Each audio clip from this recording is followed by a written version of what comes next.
Welcome back. Welcome back to the deep dive. We have, well, I'm going to be honest with you.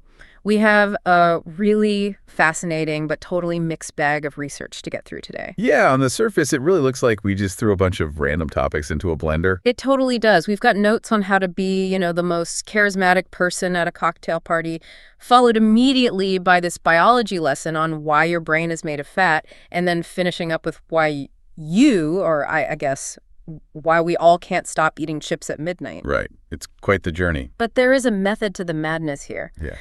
The mission for today's deep dive is to look at what we're calling high-fidelity signals. We're exploring how we transmit these high-quality signals to our friends to build connection, and then we're flipping the script to look at how we receive and interpret signals from our own biology. That is a great way to frame it. And I think we should mention the source material for this deep dive is actually quite unique. Yeah, let's talk about that. We're analyzing a series of educational lectures from a program called Daily English Dive. Now, hold on. I can practically hear you, the listener, reaching for the skip button right now. Yeah. We are not doing a grammar lesson today, I promise. Definitely not. But here's the really interesting thing about these specific lectures. While they are ostensibly, teaching language structure, Right. they're actually using some incredibly deep psychological and biological concepts as their teaching tools. It's like a Trojan horse. Exactly. They hide this life-changing advice inside these simple vocabulary and grammar lessons. So what we're doing today is stripping away all those grammar drills to get to the core philosophy underneath. Let's start with the social side of things then. The source calls this the Monday morning tension. Oh, we all know this feeling. We really do. You walk into work, or maybe you run into a friend you haven't seen in a while, and they ask that inevitable question. How was your weekend? Right, and your brain just completely flatlines. You panic, and you just say, it was good. It was good. Yeah, psychologists actually have a specific term for this exact moment. They call it the social dead end. It really feels like a dead end. I mean, you just had 48 hours of human experience, and you somehow reduced it to 3 words. Yep. Why do we do that? And honestly, does the other person even actually care? Well, that is the million-dollar question, right? Yeah. And the research suggests that when someone asks you how your weekend was, they aren't actually asking for a status report. They don't want the itinerary. No, not at all. Yeah. They're engaging in what anthropologists call phatic communication. Phatic communication. That sounds very technical. It sounds fancy, but it basically just means speech for the sake of social connection, not for information exchange. Okay, so it's not about the data. Right. Think of it like primate grooming. Primate grooming. Yeah. Like monkeys picking bugs off each other. Exactly like that. You know how they do that? They aren't actually hungry for bugs. I hope not. They're doing it to establish trust and maintain social bonds. Humans do the exact same thing, but we use small talk instead of picking bugs. So when they ask about my weekend, they're basically offering to groom me, socially speaking. Yes. And when you just say it was good, you are basically... refusing to groom the other monkey. Exactly. You're rejecting their bid for connection. Wow. And this leads to this really fascinating concept in the research called the liking gap. The liking gap. Yeah. So we tend to assume people don't want to hear our stories because we think we're boring. Right. Nobody wants to hear about me doing laundry. But studies show the exact opposite. People actually like you more when you share specific details with them. Sharing those details, that self-disclosure. It builds the bond. It's the absolute glue of friendship. Okay, but here is where I get stuck. And I think a lot of people listening probably do too. We have this blockbuster mentality. What do you mean? Like, I feel that unless I flew to Paris or, I don't know, got into a fist fight with a celebrity, my weekend just isn't worth mentioning. Ah, yeah. Doing laundry is not a story. The source notes specifically call this out as the movie star trap. It's a huge misconception. So I don't need a big event. No, you don't need a massive event. What you need is high-resolution detail. The best stories are often about very small, mundane moments. You just have to train yourself to become a noticer. A noticer. Okay, give me an example. How do I make a noticer story out of something completely boring? Right. The lecture uses this great example of a guy, let's just call him Jack, who went to the park to eat his lunch. Okay. High snooze factor already. Right. Version 1 is, I went to the park. It was nice. I had a sandwich. Social dead end. Boom. Then. Dead end. But then Jack applies a technique called mental imagery. He doesn't just say the weather was nice. What does he say? He says, the sun was shining so bright I had to squint. Ah! He Okay. doesn't just say he wore shoes. He mentions his comfortable blue sneakers. And he doesn't just say he ate a sandwich. He describes it. Crusty bread, salty cheese. Exactly. Crusty bread, salty cheese. Okay, stop, because I can actually taste the cheese right now. And that right there, that is the science actively working in your brain. Really? Yes, it's a phenomenon called neural coupling. Neural coupling? When Jack uses sensory words like salty or squint or crunchy, fMRI scans actually show that the listener's brain lights up in the exact same areas as the speaker's brain.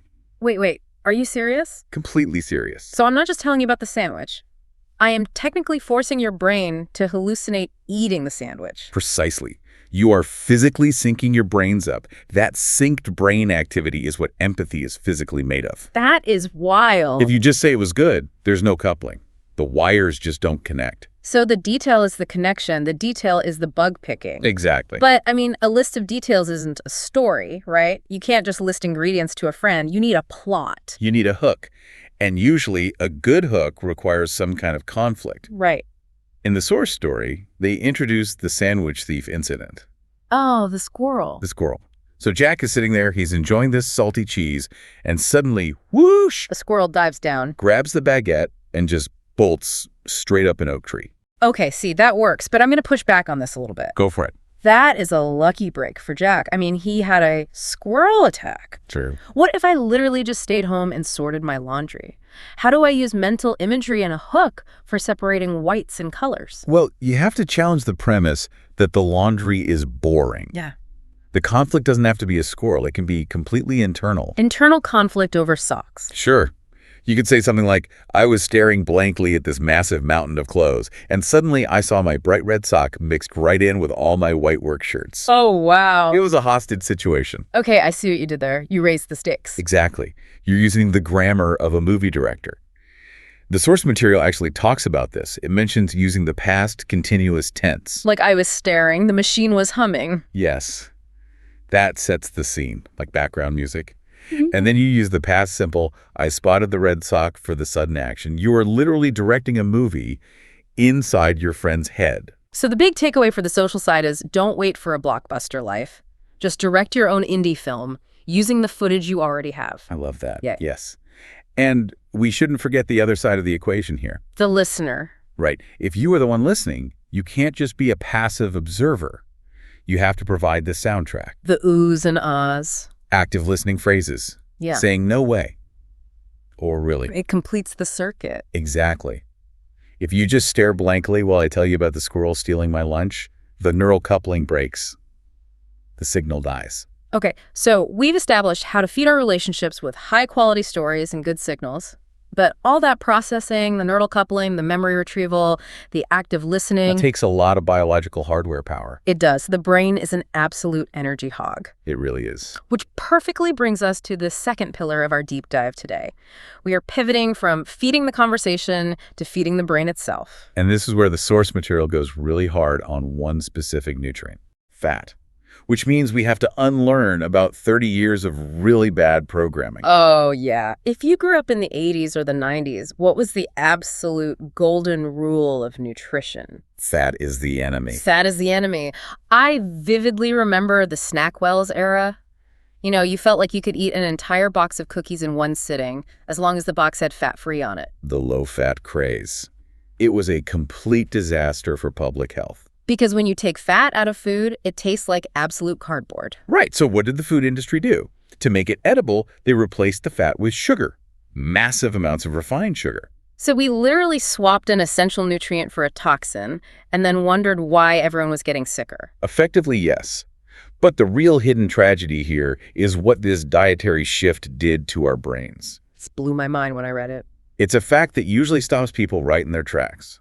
The human brain is about 60% fat. 60%. It is literally the fattest organ in the human body. I mean, I always kind of knew I was a fathead, but I didn't realize it was an actual medical diagnosis. It's a biological requirement. The source explains it really well, using the concept of myelin. Okay, break that down for us. What exactly is myelin? So imagine your nerves are electrical wires carrying messages all around your brain, like the message to recall a word or tell a story. Okay, I'm picturing a wire. If you have a bare copper wire with no insulation around it, the electrical signal leaks out. It gets static. It's incredibly slow. Right. Myelin is the rubber insulation wrapped around that wire, and myelin is made almost entirely out of fat. So if I'm religiously sticking to a low-fat diet, I am basically stripping the rubber insulation off my brain's wires. You are building a dial-up brain in a fiber optic world. Oh, man. A well-myelinated neuron can transmit signals at speeds of up to 200 miles per hour. 200 miles per hour. And without it. A neuron with poor myelin transmits at about 2 miles per hour. Wow. That is literally the difference between having a witty comeback right in the moment and thinking of that comeback 3 hours later while you're standing in the shower. Exactly. Brain fog, slow processing speed, even low mood. A lot of these can often be traced back directly to a lack of the raw materials needed to build that myelin insulation. But, okay, we really have to be careful here, right? Because I can hear someone out there opening a giant bag of pork rinds right now saying, hey, I'm just insulating my wires. Right. Put the pork rinds down. Not all fats are created equal. The source is very clear about distinguishing between gold medal fats and fats you need to avoid. Let's do the gold medal ones first. Who gets the gold? Nature's fats. Avocados, walnuts, almonds, wild-caught salmon, high-quality olive oil. These contain the omega-3 fatty acids that are the actual physical building blocks of myelin. Okay, and the ones to avoid? Trans fats and highly processed industrial vegetable oils. Like what? Think fast food fryers margarine, that cheap store-bought frosting. The source describes these artificial fats as sticky glue. Sticky glue, yuck. Yeah, they don't build flexible, healthy cell membranes. They just clog up the entire system. They create systemic inflammation, which is the exact opposite of what your brain wants. So we want to run on high-performance oil, not sludge. Exactly. Now, there was one very specific practical tip in the notes that I think is going to change how a lot of our listeners approach lunch. Oh, the salad mistake. The salad mistake. Let's talk about it. This is such a classic scenario. You see people who are really trying to be healthy. They get a big bowl of raw spinach, maybe some carrots, and then they just squeeze a little plain lemon juice on it. No dressing, no olive oil. Because they want to save calories. Right. It looks incredibly virtuous. But biologically, it is practically useless. Useless. That feels a bit harsh. I mean, it's still spinach, right? It's green. Here's the underlying chemistry. Vitamins A, D, E, and K are what we call fat-soluble vitamins. Meaning? That means they physically cannot be absorbed through your gut wall into your bloodstream without a fat molecule present. Oh, wow. Think of these vitamins like a locked door. You can have all the vitamin K in the world sitting right there in your stomach, but without a fat molecule to act as the key, the door stays permanently locked. So if you eat a dry salad, you're just flushing expensive organic spinach straight down the toilet. Pretty much. You absolutely need the olive oil or some sliced avocado or a handful of nuts mixed in to actually unlock the nutrition in those greens. That is a massive shift in mindset. It really is. We're so conditioned to think of adding dressing or fat as ruining the healthy salad, but it's actually activating the salad. Yes. And eating fat does one more crucial thing for us. It triggers satiety. Feeling full? Right. High-quality fat signals the release of leptin, which is the hormone that taps your brain on the shoulder and says, okay, we're good down here. You can stop eating now. And sugar doesn't do that. Not at all. You can eat sugar practically forever and never feel truly full because sugar burns up fast, like tossing paper into a fire. Fat is a dense log. It burns slow and steady. Which leads us perfectly into the final piece of today's puzzle. The midnight chips. Exactly. Because even if we consciously know all of this, we know fat is a log, we know sugar is paper, we know about myelin, I still find myself standing in the dark kitchen at 10 p.m., staring into the pantry, desperately looking for a bag of chips. Welcome to the psychology of eating. Yeah. This is where we move from pure biology into behavior. The source refers to this specific urge as emotional hunger. And I think this is where our theme of high-fidelity signals really hits home. How so? We are getting a very loud signal from our body saying, eat, but we are completely misinterpreting what that signal actually means. Yes, that's exactly it. And to really understand why this happens, you have to look at the caveman brain. The caveman brain. The primitive part of your brain that drives these intense urges hasn't had a software update in about 50,000 years. So it's running Windows 95. Older. It's running DOS. DOS. When you are stressed out, maybe you have a looming deadline, you had a fight with your partner, or you're just feeling general anxiety, your body releases a stress hormone called cortisol. Right, the stress hormone. To a caveman, a sudden spike in cortisol meant only one thing. There is a predator, I might die today. So the brain instantly goes into panic mode. Emergency. We need fuel immediately. Give me the quickest, most dense energy source you have. Precisely. It demands sugar and fat right now to store energy for a fight or flight situation. But the glitch in the system is you aren't actually running from a hungry lion. I'm just incredibly stressed about an email from my boss. Right, but your brain doesn't know the difference. So I eat the salty, greasy chips to fight the lion that isn't actually there. And the crazy thing is, for a brief moment, it actually works. It does feel good for a second. That's the dopamine trap. You eat the highly processed chip, and you get an immediate hit of dopamine. It acts as a chemical reward that temporarily soothes your anxiety. It's basically self-medicating with nachos. It really is. But the source makes a pretty brutal point here about the timeline of that transaction. Lay it on me. The dopamine high from that junk food lasts about 2 minutes, the guilt. That lasts 2 hours. Or sometimes all the next day. Oof. Yeah, that math just doesn't work out at all. So how do we break out of this loop? We need a reliable way to tell the difference between I actually need calories to survive and I am just emotionally regulating myself. And thankfully, the source offers a really great diagnostic checklist for this. 5 signs to distinguish stomach hunger from heart hunger. Or physical versus emotional hunger. Let's run through these 5 signs because honestly, I think everyone needs to print this out and tape it directly to their fridge. Good idea. Okay, number 1 is speed. Speed. Stomach hunger is gradual. You might notice it a little bit at noon and then a bit more at 12:30. Heart hunger, on the other hand, is sudden. It just hits you. Like a lightning bolt. 1 minute you're totally fine. The next minute you absolutely need chocolate right now. Okay, that is a huge tell. What's number 2? Specificity. Stomach hunger is open to negotiation. If you are truly physically hungry, an apple sounds good. Some leftover chicken sounds great. Right. Heart hunger is fixated. It demands that specific texture, that specific flavor. Yes. Like, I need something crunchy and salty and covered in cheese right this second. That is the heart talking, not the stomach. Exactly. Number 3 on the checklist is location. Where you feel it. Right. True physical hunger literally rumbles down in your belly. Emotional hunger is entirely in the head. It's a mouth craving. You're just fantasizing about the taste. Okay, number 4. Urgency. Stomach hunger can wait. You can finish your email, take a walk, and eat later. Heart hunger feels like a life or death emergency. I need to eat this and no W. Yep. And the final sign, number 5, is the aftermath. How you feel after you eat it. Stomach hunger leaves you feeling satisfied, energized, ready to go. Heart hunger leaves you feeling bloated, guilty, and often you still want more. Because you never actually address the underlying emotion. Exactly. So satisfied versus guilty, that is the ultimate test right there. It is. Okay, so let's say I've run this diagnostic in real time. I'm standing in the kitchen, it's sudden, it's highly specific. It feels terribly urgent. I know for a fact it is emotional hunger. What do I actually do? I can't just tell my caveman brain to shut up. No, you can't outmuscle it. The source suggests a technique called the HALT method. HLLT. It's an acronym that's actually used a lot in addiction recovery circles. Before you eat, you pause and ask yourself, am I actually hungry? Or am I anxious, lonely, or tired? You know, the tired one really stood out to me in the notes. I feel like I constantly confuse fatigue for hunger. It's incredibly common, and there's a biological reason for it. Really? Yeah. When you are sleep deprived, your prefrontal cortex, that's the logic center of your brain, basically the adult in the room, literally loses blood flow. It goes offline. Exactly. Your willpower just crumbles. Often you aren't hungry at all. You are just exhausted, and your brain is desperately looking for a quick dopamine hit from food just to stay awake. So the solution isn't a snack, it's a nap, or just, going to bed early. Or, at the very least, drinking some water. The most practical tip here is the 5-minute pause. How does that work?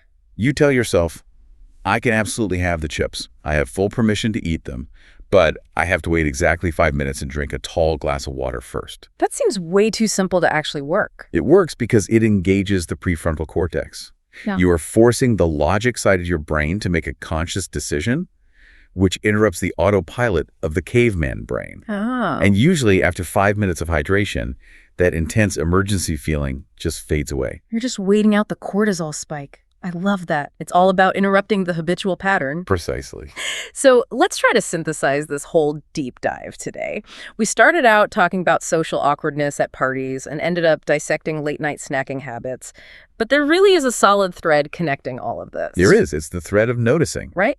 being a noticer. We talked about being a noticer in our conversations, spotting the red sock in the laundry or the salty cheese on the sandwich to build a high-fidelity story that actually creates neural coupling with our friends. And then we took that exact same high-fidelity lens and applied it to our internal biology, noticing that our brain desperately needs those gold medal fats to build the myelin. The myelin that makes that quick storytelling possible in the first place. Exactly. And finally, noticing the crucial difference between a genuine stomach rumble and an emotional cry for help disguised as a craving. It really is all about signal clarity. Yeah. When you clear up all the static noise, whether that's noise of fine, thanks small talk, or the literal noise of sugar crashes and poor myelin, you finally get to the truth. And that leads us to our final thought for the day.